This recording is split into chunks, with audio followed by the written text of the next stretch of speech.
Hi, this is part two, so we'll catch up here. The Black Horse of Duksafozuh, Darwin Lewis Cook, Jalaloudin the Cricketer, 1 Kings 412 Solomon Officer, and Seafront Page for creatures. Now, I did say that this creature was Joust 92, but we've already went over all of his stuff in my really early videos, and I can't even remember what it all was, but there may have even been a timeline in there for end times, with all of Europe involved. And so, you know, and I've switched them up before too, but this is the Darwin Lewis Cook, which are related to the two witnesses of 1844 that we're going over today. So let me get this here. Okay, we're good. Now this is the Costa Rica Eco Paradise, okay, or Eco Paradise. Now these are all of his creatures, okay, that we just went over. This is what it is. So, 1, the Patacones crispy fried plantain. Like eating that, the act of eating it, or just the food itself, cooked at this eco paradise. Chifrugio pork scratching salad. This is all from the article that we went over way back when I first got injured, and we went over the Costa Rica eco paradise. So 3, cabbage lime marinated raw fish or shrimp. 4, mohawk bird, Nicoya Peninsula blue zone 1 of 5. Hummingbirds and monkeys yoga spa 6.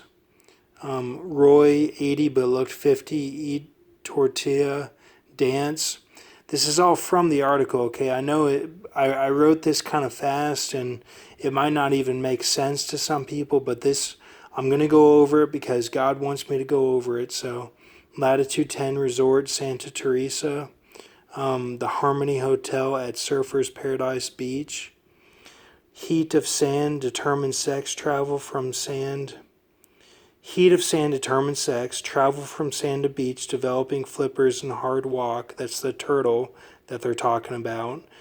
The turtle hatches and then has to walk this big distance from the sand beach to the shore, and the heat of sand determines the sex. So it's kind of a crazy story there. Codus whiteface raccoons eat food left out. Mosquito net on beds. Huge iguana on tree next to front door. That might be a picture or something. No, I think that was a story that the author told. And then superb driver Willie Quiros, guide Vinicio Viquez. Probably the wheels for those two guys. Those are actual people like that are mentioned in the article. And then and Quiros, not Quiros, okay. Tiger, heron, big bird, strut her stuff. That's the author being funny, okay. And then Cloud Forest, all right. Central Divide, Pacific, Caribbean, or Caribbean. Greenbird, longtail, Quetzal, all right. Let me see. 40-acre former coffee plantation. Monteverde Eco Hotel. Two-toed sloth. It's the name of an animal. Bright color ox cart handicraft. Sarchi. That's just something I added. That's 22. 3 wattled bellbird, orange bellied trogon, violet sabring hummingbird, rufous eyed stream frog, side striped palm pit viper, and that's it. That's 27, okay? So he has these 27 characteristics and creatures. All this over here is just something I came up with when I was trying to figure out who all this was. You can see Judas Iscariot was mentioned there, but this isn't. Don't pay attention to that, okay? And then you can see here was the Zinkhauber and all those for the part of the 138 timeline, supposedly, or could be something else. So, all right. So I'm glad we went over that. That was kind of bugging me, and then so that's what that is. Now, the Red Horseman of duksafozuh, Kenneth Wayne Nat, okay, the other witness of 1844. Now, he was a Super Saiyan Japanese macaque that could talk and was very wise. Had a Tommy gun built his size he kept strapped. He had a cape and a hood and hatchet lightsaber, okay. He kept on his hip a wand that he could attach to Tommy gun to snipe. He killed 95 of Voldemort's minions. He killed 2 Sith Lords and battled Frieza for honor. Okay. Now, this creature was Purgil creature that we went over. That's talked about with the phone, the cord stretched to the basement, and Miles would listen to the band play. That's talked of with that creature. And then the Sergei Voronov is connected to that creature, but they're separate. And then KW Nat, who was right here. And then the Japanese macaque, which is what we just went over. So 1, 2, 3, 4 all together. And this is the Red Horseman. Now the White Horse of duksafozuh is Bent Lycete, Autobonte, and Scottie Pippen. Okay? Scottie Pippen, the basketball player that they went over in the Michael Jordan documentary. So here we got this going on right now. You've heard me say that you never turn your back on family. And I want to thank you all for never turning your back on me.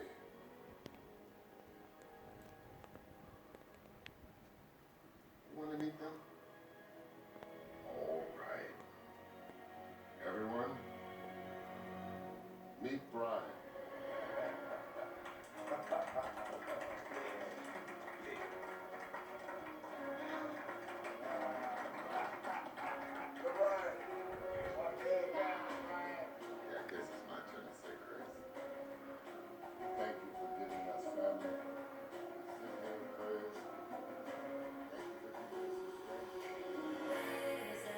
All right. So I wanted to show that because notice how they're on the rooftop. And that is just like, it's the opposite of that film that Angelina Jolie was in with Brad Pitt recently that came out. And that was all about the Revelation 17 woman being like, it's thought that she's a betrayer the whole film. They trick you in the film and you think she's the betrayer, but it turns out that she wasn't or something. But so anyway, with that, that's the reference there because they're showing how we're in that time of the Revelation 17 woman in this film, which is The Fate of the Furious, and they name the kid Brian, okay? Just as Son of Man in the Bible, man being Bethlehem Ephrata, you could relate that even to the 47, you know, Bethlehem being 4 and Ephrata being like Euphrates 7.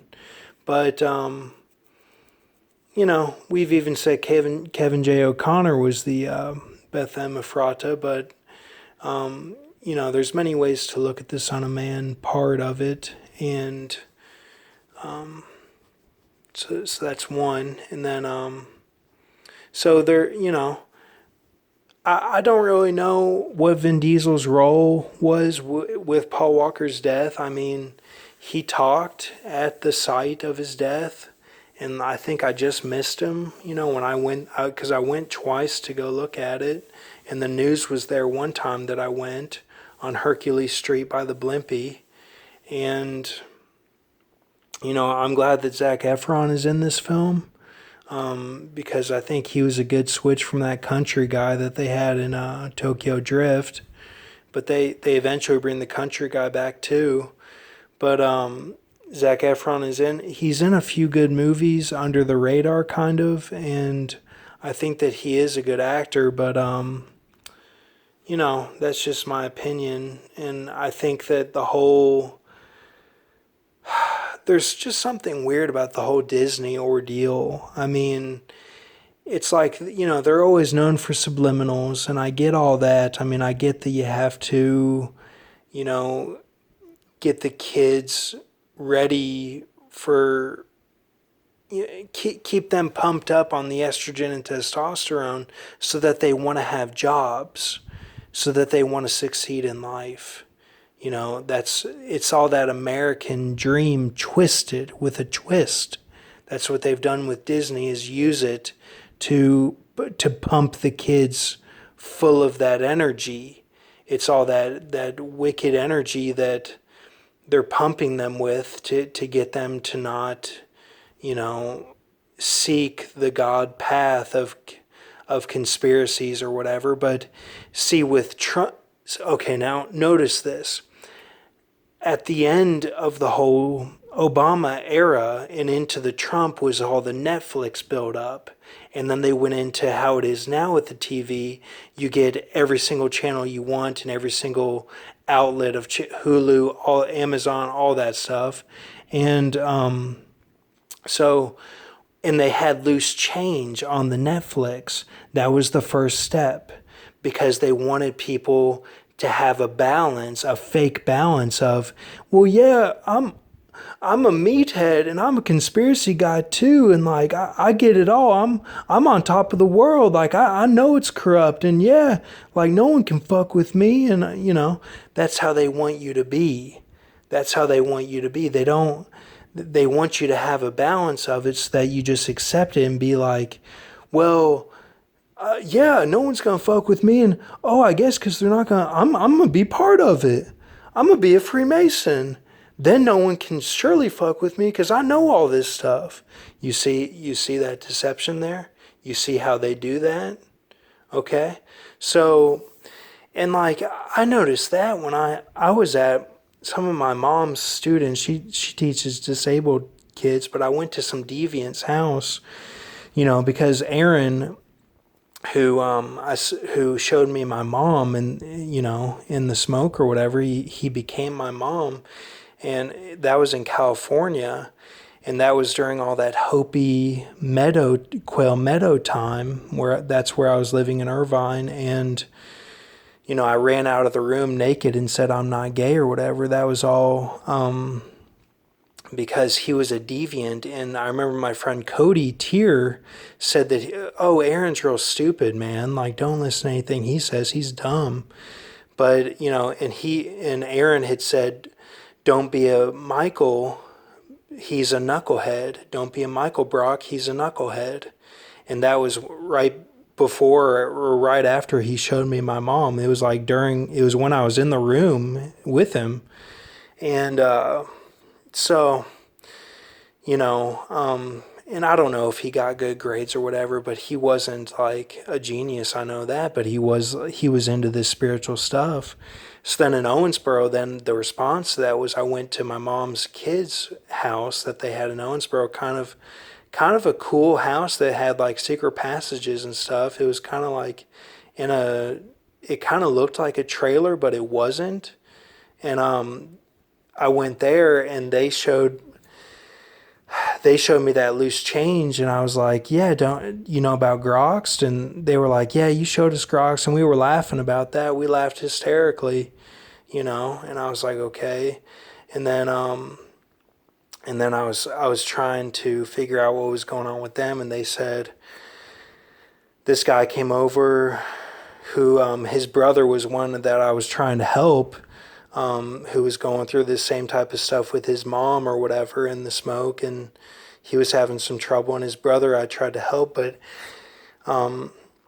so he was over there, and he said they were passing the weed around, and I don't do that anymore, but he said this is like, he looked at it, he was like, this is like a part of you going into me and a part of me going into you. And he was like, thank you, and said his name. And he's like, you're welcome, and said his name. And, they were like, it was deep persecution against me, sort of thing, or like I didn't understand it. But, I just sat there, and then it came around to me, and then one of the kids showed me my mom again and said, oh, Ghost Rider doesn't know what's going on. So he said that, and then I literally got up and left. Like, I just, I just got up and left, and I didn't want to. It was that Canaan spirit hard, and I think I was supposed to lay down or whatever right then. I mean, I don't know what else I was supposed to do, but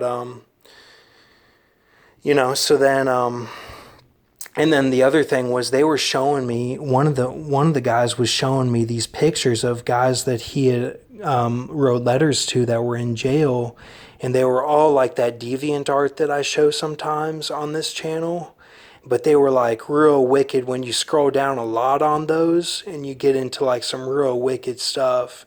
And so, don't go that route. It's all that Dungeons and Dragons, like scrolling way down on the tab bar. And and they were showing me all that, and I was like, oh man, this is crazy stuff. And I was like, I've seen some of that stuff before in the smoke. And it was Aaron that I had seen that looked like that, and it was Cody that I had seen that looked like that too. And it was like this demon on a fence, and its face was all like, it just looked like a demon. I don't know how else to say it. And it's like it stands out like the bones above the eyebrows are like indented and stand out. It looks kind of alien, but it's a demon. And then so anyway, I didn't mean to go off on this whole story, but it was kind of bugging me to tell all this because I did end up laying down for God, and the next day I was supposed to go back and smoke, but I didn't. And then that same day, I got a call from Babcon, this electric company, and they said that I was hired, and I had interviewed like a week before and hadn't heard anything back. And and that was when I laid down to some people that were like, not flaming, but not like that, not deviant like this, just like normal gay. And I went to a bar and just played the part. I did a fat bastard. I just played the part, and they almost didn't even do it because they were like touching me, touch my shoulders and stuff. They were like, you're not that good looking or whatever. And I wasn't in the best shape or whatever, but I got it done for God. So I'm sorry. I don't do anything I've done. It's all craziness, and it's because of the Canaan spirit, and because I have like a willy that's weird. My gravity is weird, and that's why I had to do that. But I am not gay at all, and I don't plan on being gay, and I love women. The sad thing is I just don't get along with women sometimes, like my mom or like former girl interests and stuff. I just don't get along with them. And that's something I've struggled with. And Grox, he always says, don't hate on the women. He's always said that from day one. And that always struck with me because I'm like, oh man, that's like a test. And I don't like to feel like I'm tested by God, but I was like, that's like a test for me, and I'm failing that. That's how I always felt with that. And Grox is like the big protector of women, and he's got women that he helps with polo and all that, and it's cool, that he's able to do that. But I don't know. I just, it doesn't matter how much I work on it. I just can't hardly get along. And I just hope like I can at least get with some angels or something in heaven that like understand me or something. Like maybe there's been some female angels that have been looking out for me.